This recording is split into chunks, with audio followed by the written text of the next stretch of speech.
ظهر الدين المؤيد بظهور النبي أحمد ظهر الدين المؤيد بظهور النبي أحمد يا هنانا نبي محمد ذلك الفضل من الله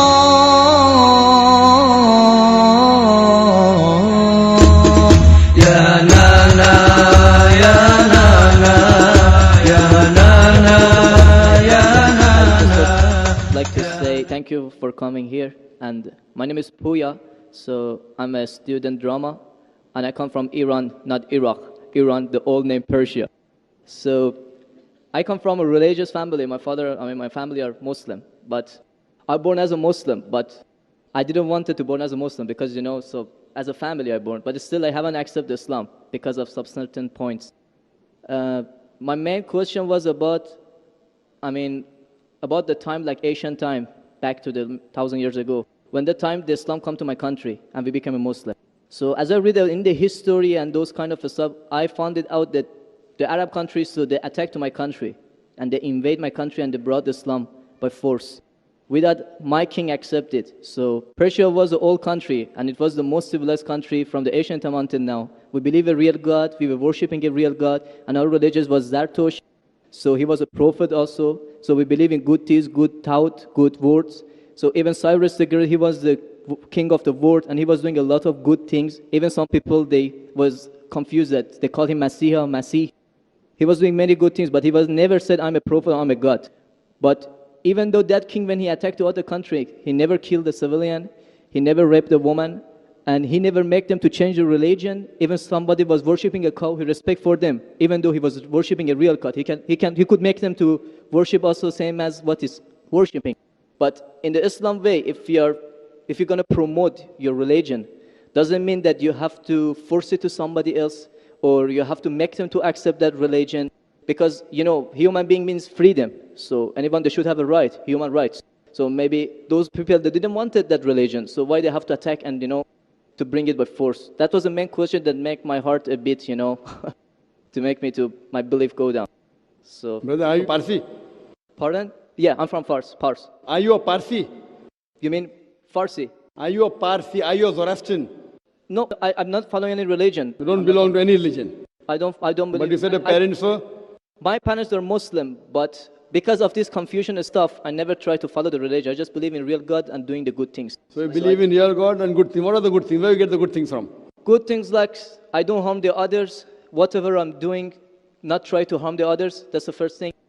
As much as you can do the good things, even helping the others, and believe in the real God, not worshipping a stone or leaf or whatever. And I believe God is single. So, but I didn't. So you have your own philosophy. So you want to bring a new religion. I'm not going to make any religion. I'm just following my brain because as I know, God gave us a brain. So I didn't make my mind busy by following the books. When I was 10 years old, I was just thinking until now even. So I tried to follow my brain. Thinking, he's saying God as long as not a stone. Who told you stone is not a God? Anyway, I'll answer your basic question. Your basic question is that Muslims came to Persia and they conquered and they forced people to accept Islam. So no one should force at all. I agree with you. Point to be noted is that today the media promotes that Islam was spread by the sword. I am aware that there are certain black sheep in the Muslim community and there are certain Muslim rulers who did wrong things. But as a whole, Islam was never spread by the sword. Islam was never spread by the sword. It's spread by sword. Sword. Sword means force. Force, yeah. Like you said, now Muslims came and conquered Persia, etc. You see everywhere it's happening. There are wars taking place. But in Islam, it's clearly mentioned in Surah Baqarah, chapter 2, verse number 256. La ikraha fid deen. There's no compulsion in religion. Truth stands out clear from error. What we see today, if we analyze, that we Muslims, we were the lord of the Arab lands for more than 1400 years.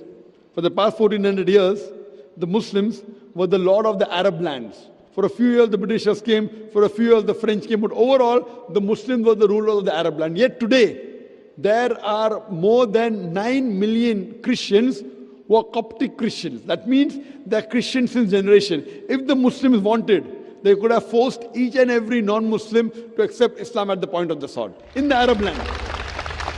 These more than 9 million Coptic Christians, they are giving Shahada. They are bearing witness that Islam was spread by the sword. We Muslims, we ruled India for more than 1,000 years. We ruled India for more than 1,000 years. If we wanted, we could have forced every non-Muslim Indian to accept Islam at the point of the sword. Today, more than 80% of the Indians are non-Muslims. These more than 80% non-Muslim Indians, they are giving Shahada. They are bearing witness that Islam was spread by the sword. Which Muslim army has come to Indonesia? Indonesia today has the largest number of Muslims in any country, more than 200 million Muslims. In Malaysia, more than 55% of the citizens of Malaysia are Muslim. I am asking you, which Muslim army came to Malaysia? Your country, which Muslim army came? Which Muslim army went to the east coast of Africa? It was the business, it was the traders. When they came here, people accepted this religion. It is the media hype which talks about Islam was spread by the sword. Yes, there were a few people. There were a few black sheep of the Muslim community. Brother, you asked the question, you're listening or you're raising the hand? Okay, sure. You asked the question, you gave the background, I listened to it, and now you want to raise your hand. I have not completed my answer. Okay, sure. Continue. If you ask the question, you should think. Because if you're thinking something, I'm a doctor. If you're thinking, that means you won't hear my answer. If I ask you to repeat, you won't be able to repeat 25%. So when you listen, you should give attention. I'm a doctor. I've done psychology also. So, this is the media hype. If you read Thomas Carlyle, historian, he writes in his book, Heroes and Hero Worship. He puts number one hero prophet as Prophet Muhammad. He's a Christian. He says, if every new idea originates in one man's head, it dwells alone in the full world. It will do little good if he takes up a sword and propagates it. You have to first get your sword. He's talking about sword of intellect. There was a survey done in the Plain Truth magazine, a survey in the increase of the major world religions in a span of 50 years. In a span of 50 years, from 1934 to 1984. In a span of 50 years, the increase in the major world religion. It came in Reader Digest, Almanac Yearbook, 1984. Number one maximum increase in religion, it's Islam, 235%. Christianity, only 47%. I am asking you, which war took place between 1934 and 1984, which forced the non-Muslim to accept Islam? Which war? Which war? Today, leave aside the past. Today, the fastest growing religion in America is Islam. The fastest growing religion in Europe is Islam. I am asking you, who's forcing the Americans to accept Islam? Who's forcing the Europeans to accept Islam? You were not there born. Were you present in the past? Arabs came to my land and forced. Where were you present? This is history. Many things in history is false. So that's what... Okay. A very famous historian, Dilese O'Leary, he writes in the book, Islam at the Crossroad, page number 8. He says, history makes it clear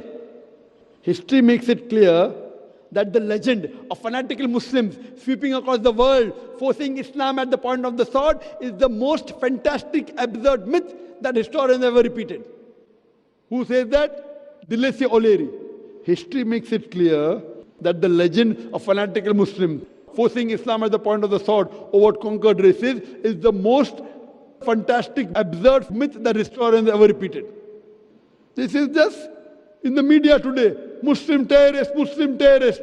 I am asking you, did any Muslim attack you in this country? No, never. But the media says Muslims are terrorists. Yeah, media is just nonsense. Yes, same way your history is also nonsense.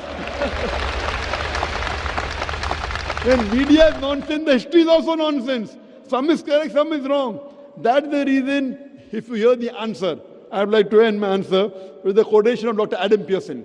Dr. Adam Pearson says that people who worry that one day nuclear weaponry will fall in the hands of the Arabs, they fail to realize that the Islamic bomb has already been dropped.